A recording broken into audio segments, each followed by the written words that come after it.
Hospitals have a way of making everyone whisper. Even the air feels like it's holding its breath. I'd been here for 3 hours already. Prenatal checkup day. My wife, Alina, was 34 weeks along, her steps careful, one hand always resting on the small curve of her belly. I held her medical file in one hand and her bottle of water in the other. Every time she smiled at a nurse, I remembered what peace felt like. When she went in for the ultrasound, I waited by the window in the corridor. Outside, rain slid down the glass like old film grain. The elevator chimed behind me. A voice I hadn't heard in a year said my name. Arman? I turned. Dr. Sean Jin, white coat, same sharp jaw, same arrogant calm.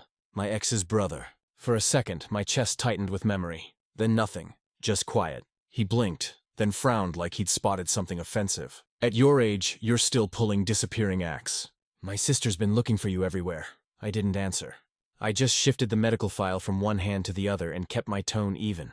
Sean, I didn't expect to see you here. He stepped closer, lowering his voice. Do you even know what she went through? You vanished after the wedding. Do you think pain ends just because you leave the city? I could smell disinfectant between his words. The corridor hummed with fluorescent light. A nurse's trolley squeaked past us. 8 years together, he went on. And you repay her by ghosting? She lost weight. She barely sleeps. You ruined her. I studied him. The same family arrogance, polished by money and titles.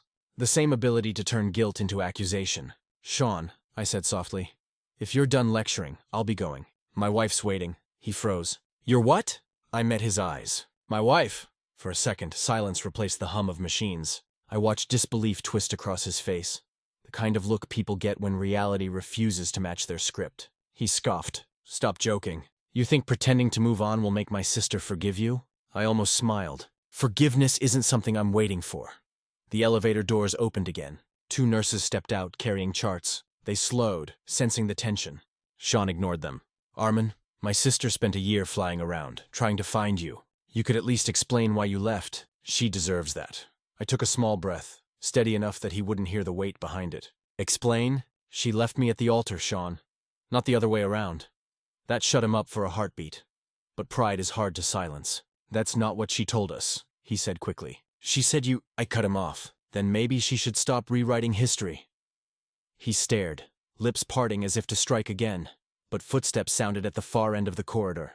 Alina came out of the ultrasound room, one hand on her belly, the other holding a small envelope of photos. Her hair was tied up loosely, face glowing the way peace glows when it finally belongs to you.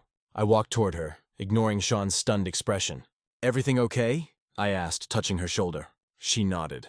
Doctor says she's healthy, just need to rest more. She? Sean echoed behind us. I turned halfway back, enough for him to see the reflection of a light flash on the ring on my finger as I slipped my hand into Alina's. Yeah, I said quietly. Our daughter. The ring caught the overhead light, clean, silver, undeniable. Sean's jaw tightened. You can't be serious, he hissed. After everything my sister did for you. I looked at him steadily. She taught me exactly what not to settle for. A nurse passed between us, pushing a wheelchair. And in that brief interruption, I saw my escape. I squeezed Alina's hand gently. Let's go. Parking ticket's about to expire. We started walking. Sean's voice followed, rising in disbelief. You're really married, Arman? How are you going to explain this to her? People turned their heads. The corridor that had been hushed a moment ago now buzzed with curiosity. I stopped, turned fully to face him, and spoke just loud enough for everyone to hear. The ENT department's on the 3rd floor, I said evenly. Maybe get your ears checked. I said, wife, she's waiting. Don't make her stand too long. A ripple of chuckles from nearby patients broke the silence. Sean's face flushed scarlet. I slipped my arm around Alina's shoulders and guided her toward the elevator. She leaned into me, confused but trusting.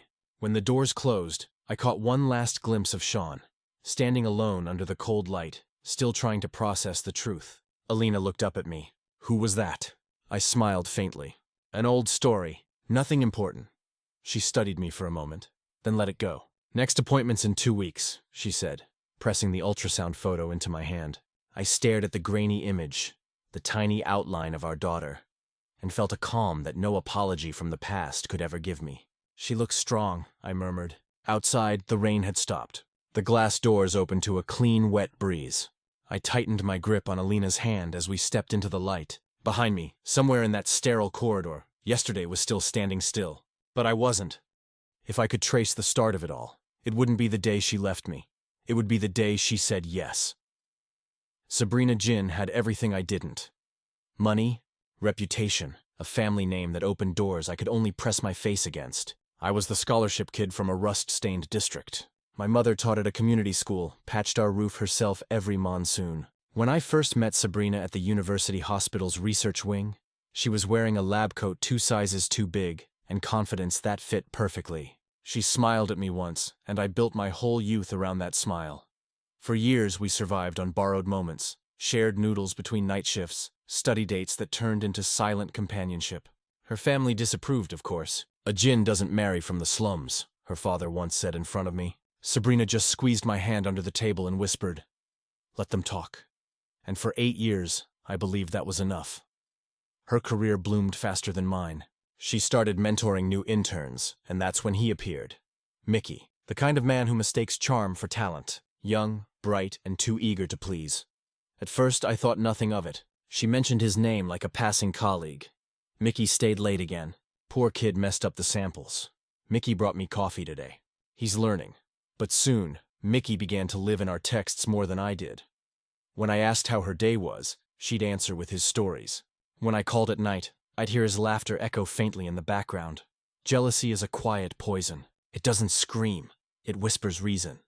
She's just mentoring him, I told myself. She's just tired. Until one night, my excuses ran out. It was supposed to be our monthly date night, something we promised never to skip, no matter how busy. I'd spent half my paycheck getting tickets to her favorite orchestra. She loved classical pieces that sounded like running water. Said they made her mind calm, but throughout the concert, her phone kept buzzing. Each time the screen lit up, her eyes followed. Her lips twitched into small smiles meant for someone else. I leaned close, whispering, "Who keeps messaging you? Even violins can't compete anymore?" She didn't even look at me. Mickey's data went wrong again. "I'm fixing it," I laughed lightly, hoping she'd catch the joke. If I didn't know better, I'd say you care more about your junior than your boyfriend.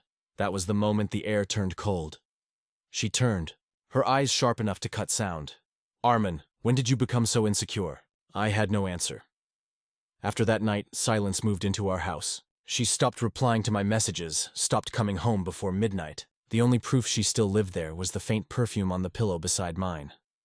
3 days later, she finally texted, "No appetite. Bring something light to the lab." To me, it looked like peace waving from a distance. I rushed to the market, bought her favorites, cooked like a man chasing forgiveness. When I reached her lab, I pushed the door open quietly. Inside, she was kneeling in front of Mickey, massaging his leg. His face glowed with embarrassment and something else I didn't want to name. Her voice was soft. "Does that feel better?" "Much better, senior sister," he said. My hand tightened around the lunchbox. The smell of warm soup turned to iron. She looked up, startled. "Arman, why didn't you knock?" I forced a laugh that sounded nothing like laughter. If I had, I wouldn't have seen this. Mickey stood instantly, mumbling excuses. "Brother, you misunderstood. I just had a cramp." Sabrina cut him off, walking toward me. "We're short-staffed. He hasn't eaten all day. Just give me the food." Something inside me cracked. "His leg hurts, so you kneel. He's hungry, so you ask me to cook. Do you realize how ridiculous that sounds?" She frowned, lowering her tone like a teacher scolding a child. "Mickey's important for the project. Stop imagining nonsense." I stepped back. The tiles blurred. When she grabbed the lunchbox from my hands, the lid flew open. Porcelain hit the floor. Soup spilled like blood, causing a scene again. She snapped. I knelt instinctively to gather the shards. One sliced my palm open. The sting felt right. She bent as if to help, but I pushed her hand away and left without a word. That night, I didn't sleep. My phone kept lighting with her messages. Apologies, excuses, promises to talk tomorrow. Tomorrow never came. A week later, my mother fainted during breakfast. The doctors said her heart was failing. I sat by her bed as she smiled weakly and stroked my hair. "Son, don't cry. I just want to see you married before I go." I lied through the lump in my throat. "You will, Mom. Sabrina and I are fixing a date soon." That night I called Sabrina. My voice shook. "Let's get married now. Even a small ceremony. Mom wants to see it." There was a long pause. I could hear her breathing on the other end. Then her answer came. 30 seconds of ice. "Arman, I can't marry you. Not now, not ever. This is your punishment for hurting Mickey." The line cut before I could speak. By morning, my mother was gone. At the funeral, Rain fell exactly the way it had that night at the lab, cold and soundless. I stood beside her photo, wondering how a person could lose both love and family in the same breath. After it was over, I sold everything. The apartment, the car, the rings that never reached the altar. I left the city with one suitcase and my mother's framed picture wrapped in a towel. They say disappearing is cowardice, but sometimes it's the only way to stop bleeding. When you leave a city that holds all your ghosts, silence follows you like luggage. The new apartment was on the 12th floor. Bare walls, no curtains, no memories. I slept on a mattress that smelled of plastic and cooked instant noodles in a single pot. At night, I could hear the upstairs neighbor's washing machine spin. That sound became my company. The city was busier, louder, richer than where I came from. That helped. When people rush, no one asks who you used to be. Days turned into something like routine. I worked as an assistant project lead in a small design firm. Long hours, short pay, no time to think. Every morning I walked to the subway with coffee and told myself that forgetting wasn't a choice. It was an exercise. Some days I almost believed it. It happened in early spring. I'd been up for 36 hours finishing a client's pitch deck. On my way to deliver it, my body simply gave up. One moment I was crossing the street. The next, the world tilted sideways. Paper scattered like snow. A voice broke through the ringing in my ears. "Hey, are you okay?" Warm hands caught my shoulders before I hit the ground. When my vision cleared, I saw her. Simple white shirt, hair tied in a loose braid, sunlight haloing her face. "You're burning up," she said, pressing a hand to my forehead. "I'm fine," I lied, trying to stand. "Sure. And I'm a paramedic," she said, half smiling. "Come on, let's get you to a clinic." Her name was Alice. I learned that after she filled out my hospital form because I could barely hold a pen. She waded through the IV drip, scrolling her phone quietly, refusing to leave even when I told her she could. When I woke later that night, there was a small box of porridge beside my bed with a note in neat handwriting. "Eat when you wake. The world's not ending today." 3 days passed before I was discharged. I searched for her, but she'd already gone. No number, just the note. I folded it and kept it in my wallet like a charm. For months after, I'd catch myself scanning crowds, wondering if kindness ever repeats. It did. 6 months later, the company sent me on a site visit to a coastal town, the kind of place where the sea seems to breathe with you. I was setting up measurements when I heard someone calling for a taxi. She turned, and I saw her again, Alice. Same braids, same calm eyes, like the universe was giving me back a page I'd lost. She recognized me instantly. "Street collapse guy," she said, laughing. "And miracle paramedic," I replied. We shared coffee at a roadside stall while waiting for the rain to stop. Conversation flowed easily. Books, food, silly city habits. There was no probing, no pity, no mention of pasts. Only warmth, like gentle sunlight after a storm. We started meeting again after that. No plans, no promises. Sometimes she'd drop by my office with takeout. Sometimes I'd fix her laptop that kept crashing. She worked in urban field surveys, long hours in the sun, measuring soil and wind patterns. She never asked about Sabrina. She just asked if I'd eaten. One evening, after a late dinner, she said, "You look lighter these days." "Lighter?" I smiled. "I eat too much now." "No," she said softly. "Lighter here." She touched her chest lightly, over her heart. That's when I realized how long it had been since someone spoke to me without judgment. Time folded itself around us quietly. There were no declarations, no anniversaries, just two people learning to stand in the same light. A year later, when my company hit a milestone, the boss offered me 10 days off.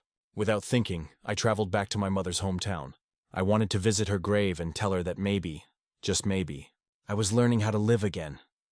When I reached the old pier near the cemetery, I heard someone calling my name. Alice was there, clipboard in hand, part of a survey project. I laughed at the coincidence. She just shrugged. Maybe we're both bad at staying apart.